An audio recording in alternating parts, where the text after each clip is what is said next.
राधे राधे, जय श्री कृष्णा। मैं हूं सपना कंवर और आप सबका स्वागत करती हूं अपने चैनल पर। जैसे कि आप जानते हैं आज देव उठान एकादशी है, तो आप सबको इस एकादशी की बहुत बहुत शुभकामनाएं। देव उठान एकादशी वाले दिन भगवान विष्णु की पूजा की जाती है। जैसे कि आप जानते हैं 4 महीने की निद्रा से जागते हैं भगवान विष्णु और इसी दिन से सभी शुभ कार्य भी शुरू हो जाते हैं। ये साल की सबसे बड़ी एकादशी मानी जाती है। जिन लोगों ने भी अभी तक एकादशी का व्रत नहीं किया, अगर वो व्रत करना चाहते हैं तो आज की इस एकादशी से अपना व्रत भी शुरू कर सकते हैं। देव उठान एकादशी वाले दिन ही जो कार्तिक मास में शुक्ल पक्ष होता है, उसी दिन एकादशी पर भगवान विष्णु के जो शालिग्राम स्वरूप हैं उनका विवाह माता तुलसी के साथ किया जाता है। सभी लोग अपने घरों में भी करते हैं तुलसी विवाह शालिग्राम जी के साथ। अगर शालिग्राम नहीं है तो आप विष्णु भगवान जी की एक कोई मूर्ति रखे भी उनके साथ उनका विवाह करा सकते हैं। और इसके अलावा मंदिरों में भी बहुत पूजा की जाती है तुलसी मैया की और साथ में विवाह कराया जाता है। अगर आप ऐसे नहीं कर सकते तो 4 लोग मिलके भी कर सकते हैं, आस पड़ोस के लोग मिलके भी तुलसी विवाह कर सकते हैं, जो कि शुभ माना जाता है। तो चलिए मैं एकादशी की ये जो पूजा विधि है ये आपके साथ शेयर कर रही हूँ। तो स्टार्ट करते हैं। लड्डू गोपाल जी को आप घर में अगर आपके सेवित हैं तो इस पूजा में लड्डू गोपाल जी की पूजा होती है, तो उन्हें ही विराजना चाहिए। और इनको स्नान करा के मैंने शुद्ध वस्त्र पहना दिए हैं, तिलक कर दिया है इनको, चंदन का तिलक, और इनको विराजने के बाद इनका मुकुट लगा दिया है। इनकी प्यारी बांसुरी भी इनको दे दी है, क्योंकि बांसुरी के बिना तो कान्हा जी रहते ही नहीं है। उसके बाद आप एकादशी की जो बुक होती है महात्म, जिसमें सारी कथाएं होती हैं पूरी 24 एकादशियों की, उसको विराजना चाहिए। लास्टे वक्त आप एकादशी की बुक के नीचे आप इस तरह से तिल रख दें। तिल ना हो तो आप पुष्प भी रख सकते हैं। और साथ ही कान्हा जी के नीचे भी आप लड्डू गोपाल को भी तिल का आसन देके ही बिठाएं या पुष्पों का आसन देकर ही बिठाएं। उनको आसन के देवों को नहीं विराजा जाता। साथ में अगर आपके पास इस तरह की विष्णु लक्ष्मी जी की कोई स्वरूप है आपके पास मूर्ति रूप में, तो उनको भी तिल का आसन देके विराजें। लक्ष्मी गणेश जी को भी आपने तिल का आसन देके ही विराजना है।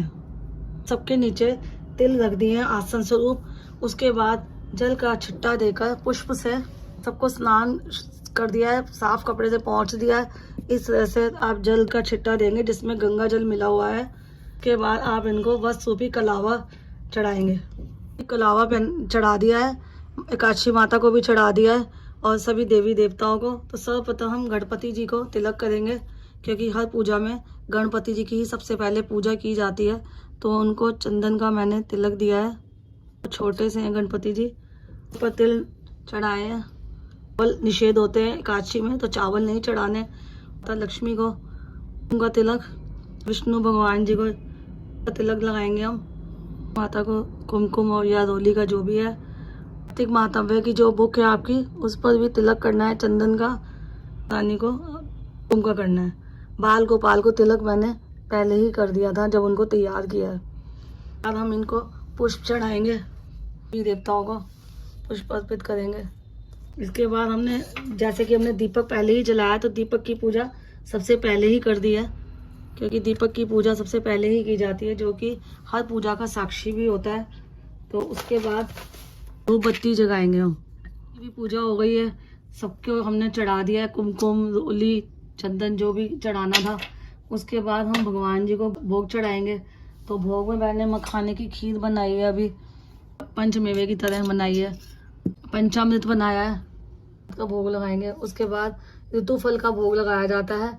तो जैसे कि आजकल सिंगाड़े बहुत आ रहे हैं मार्केट में, आप सिंगाड़े का भोग लगाना अच्छा होता है। इस दिन सिंगाड़ा खाया भी जाता है और भगवान को भोग भी लगाते हैं, और दान स्वरूप किसी को भी दे सकते हैं, पंडित जी को दे सकते हैं या किसी को बाहर भी दे सकते हैं। भोग लगाने के बाद हम इनकी धूप दीप से आरती करेंगे। आरती करने के बाद 3 बार जल का अर्घ देंगे भगवान जी को। और भगवान को भोग देने के बाद भगवान के पास तुलसी दल डाल के जल भी रखेंगे। भगवान जी को हमने जल भी अर्पित कर दिया है। तो हमने भोग लगाया है, उसके साथ साथ हमें कान्हा जी को, जो लड्डू गोपाल जी विराजे हैं, उनको तुलसी दल अर्पित करें, क्योंकि तुलसी दल के बिना तो ये कोई भोग स्वीकार ही नहीं करते। और इसी तरह से भगवान विष्णु को भी तुलसी दल अर्पित करना बहुत ज़रूरी है। ये भी भोग तभी स्वीकार करते हैं जब हम इनके भोग में तुलसी दल रखते हैं। जितने भी आपने फल या जो भी रखा है सब में तुलसी दल रखना ज़रूरी होता है। तो इस बात का भी आप ध्यान रखें कि तुलसी दल ज़रूर चढ़ाएं और भगवान तभी भोग स्वीकार करते हैं। इस तरह से जो ये पूजा होती है एकादशी की, इस तरह से करनी चाहिए। और जो गृहस्थ लोग होते हैं जो शुरू करना चाहते हैं इस एकादशी के व्रत को, तो वो आज से भी कर सकते हैं, जो कि बहुत शुभ दिन होता है। आज से ही सारे शुभ कार्य भी शुरू हो जाते हैं। तुलसी माता की पूजा भी करके आप उनका शालिग्राम के साथ विवाह करा सकते हैं। तो इस तरह से मैंने घर पर ही छोटी सी पूजा विधि से पूजा करी है। और मैं कार्तिक का जो महीना है, पूरा महीना मैं सुबह ब्रह्म मुहूर्त में स्नान करके इनकी कथा पढ़ती हूँ, कहानी सुनती हूँ और सुबह ही पूजा करती हूँ। और वैसे ये सरल विधि से पूजा जो मैं करती आई हूँ शुरू से, वैसे तो मैं बचपन से ही कर रही हूँ पूजा, क्योंकि मैंने शुरू से अपनी मम्मी को पूजा करते देखा है। और मैं पूजा करती हूँ जब से मेरी शादी हुई है। मेरे दोनों बच्चे भी छोटे छोटे थे मेरे साथ पूजा करने। आज मैं अपने दिल की बात शेयर कर रही हूँ। आप भी सोचोगे इस पूजा विधि में मैं क्या चीज़ बता रही हूँ, पर ये बहुत अच्छी चीज़ है जो कि जिनके बच्चे नहीं करते हैं उनको ये आजमानी चाहिए। छोटे बच्चों को पूजा करते टाइम अपने साथ बिठा लें, वो पूजा करते हुए देखेंगे, घंटी बजाएंगे, पुष्प चढ़ाएंगे, उनको वैसे ही अच्छा लगेगा और धीरे धीरे एक एक करके संस्कार उनके अंदर आते जाएंगे। तो ये इस तरह से मैंने सरल विधि से पूजा करके आपको दिखाया है। पूजा की इसमें जोत में ही मैं कपूर डाल रही हूँ, क्योंकि कपूर आरती करनी बहुत अच्छी होती है और भगवान को बहुत प्रिय है।